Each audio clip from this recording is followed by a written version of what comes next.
হযরত কাবের কাহিনী।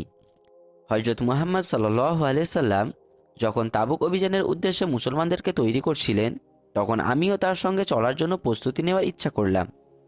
কিন্তু তারপর গাফিলতি করতে লাগলাম। এত তাড়াহুড়ো কেন? সময় যখন আসবে তখন তৈরি হতে বিলম্ব হবে না। এইভাবে ব্যাপারটা পিছিয়ে যেতে লাগলো। এমনকি যখন রওনা করার সময় এলো, তখন আমি সম্পূর্ণ অপ্রস্তুত ছিলাম। মনে মনে বললাম, সৈন্যরা চলে যাক, আমি 1-2 দিন পর রওনা করেও কাফেলার সঙ্গে গিয়ে মিলিত হতে পারবো। মোট কথা, এমনই গাফিলতির মধ্যে সময় চলে গেল, আমি আর যেতেই পারলাম না।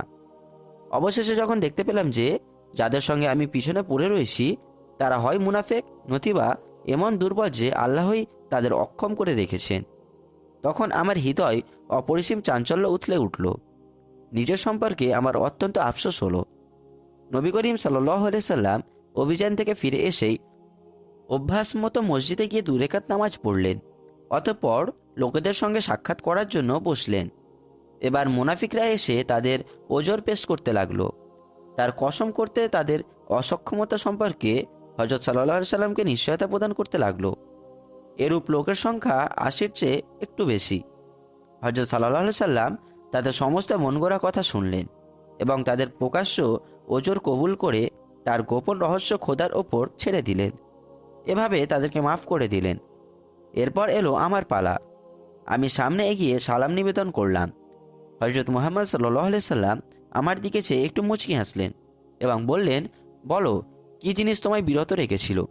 আমি বললাম, খোদার কসম, আমি যদি কোনো মন গড়া কথা বলে তাকে রাজি করিয়ে নিতাম, কিন্তু আমার সম্পর্কে তো এমনই ঈমান পোষণ করি যে এখন যদি বানোয়াট করে কথা বলি, আপনাকে রাজি করিয়ে নিই, তাহলে আল্লাহ অবশ্যই আমার প্রতি আপনাকে নারাজ করে দেবেন। কাজেই সত্য কথা বললে যদি আপনি সন্তুষ্ট হন, তবুও আশা করব আল্লাহ তাআলা আমার ক্ষমার জন্য কোনো না কোনো উপায় বের করেই দেবেন। সত্য কথা এই যে আপনার কাছে উত্থাপন করবার মতো কোনো ওজরই আমার নেই। আমি অভিযানে যেতেই পুরোপুরি সমর্থ ছিলাম। এরপর হযরত মুহাম্মদ সাল্লাল্লাহু আলাইহি সাল্লাম বললেন, এ লোকটি নিশ্চয়ই সত্য কথা বলছে। আচ্ছা, উঠে যাও এবং আল্লাহ তাআলা তোমাদের ব্যাপারে কোনো সিদ্ধান্ত করা পর্যন্ত অপেক্ষা করো। আমি উঠে গিয়ে আপন গোত্রের লোকেদের সঙ্গে বসলাম। অতঃপর আমার ন্যায় আরও 2 ব্যক্তি, মুবাবা বিন রাবি এবং হিলাল বিন উমাইয়া, একইরূপ সত্য কথা বলল। তারপর আমাদের সঙ্গে কারোরই কথাবার্তা না বলার জন্য নবী করিম সাল্লাল্লাহু আলাইহি সাল্লাম নির্দেশ দিলেন। এর ফলে অপর 2 ব্যক্তি ঘরেই বসে রইল, কিন্তু আমি বাইরে বের হতাম, জামায়াতের সঙ্গে নামাজ পড়তাম, বাজারে চলাফেরা করতাম, কিন্তু কেউ আমার সঙ্গে কথা বলতো না। আমার মনে হতো দুনিয়াটা যেন একেবারে বদলে গেছে।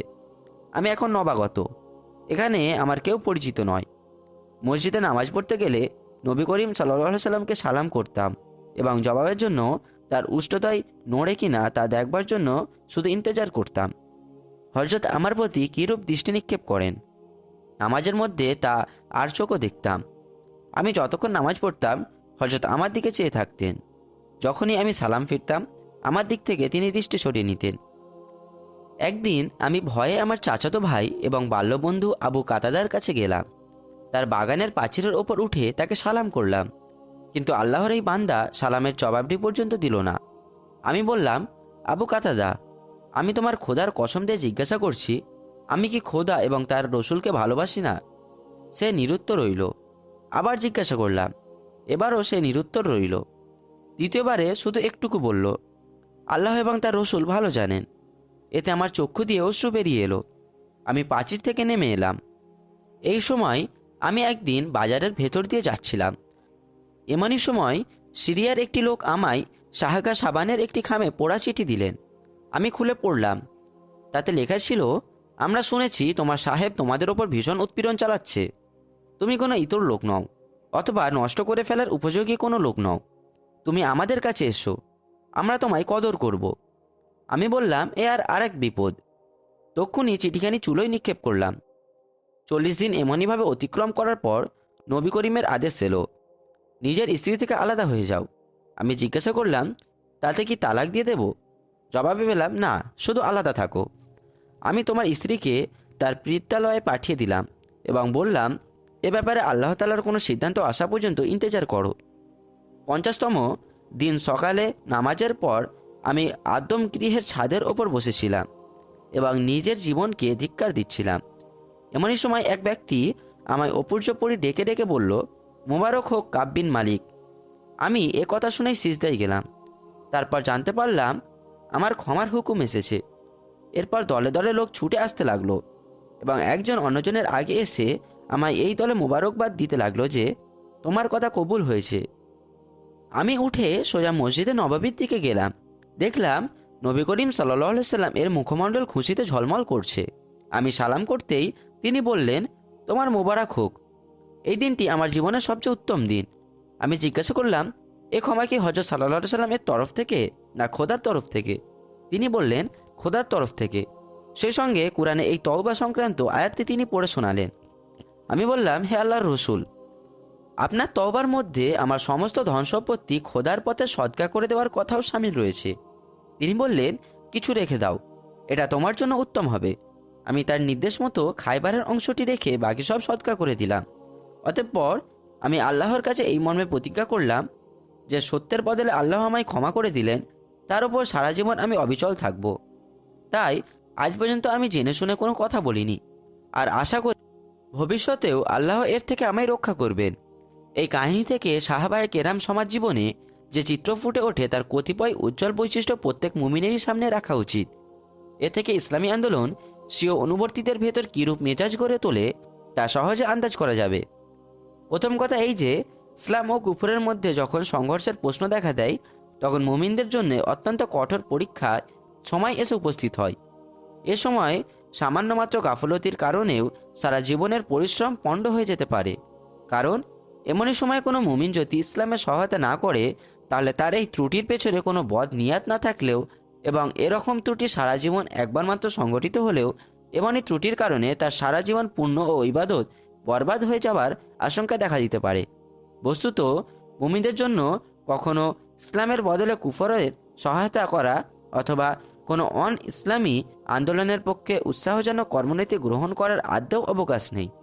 বিশেষত যখন অন ইসলামী আন্দোলনের মোকাবিলায় কোনো ইসলামী আন্দোলন উপস্থিত থাকে তখন মুমিনদের যোগ্যতা প্রতিভা আল্লাহর দিনকে সমুন্নত করার পরিবর্তে অন্য কাজে নিয়োজিত হলে অবস্থা আরও গুরুতর হয়ে দাঁড়ায়।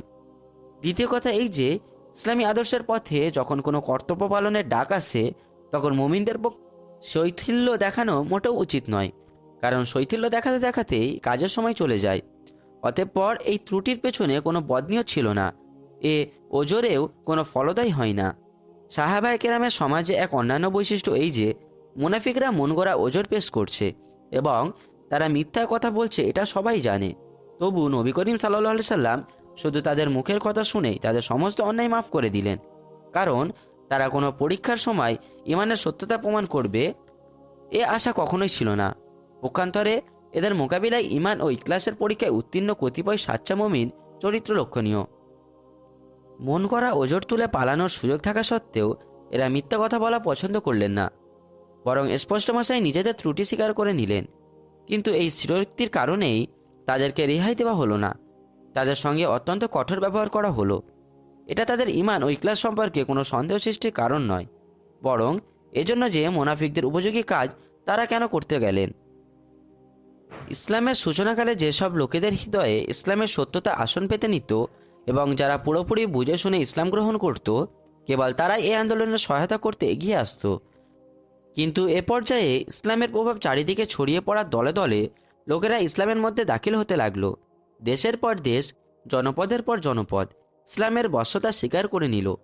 এর ফলে খুব কম লোকই পুরোপুরি বুঝে শুনে ইসলাম গ্রহণের সুযোগ পেল, বরং বেশিরভাগ লোকই অল্প কিছু জেনে শুনেই ইসলামের সহায়তা করতে প্রস্তুত হয়ে গেল।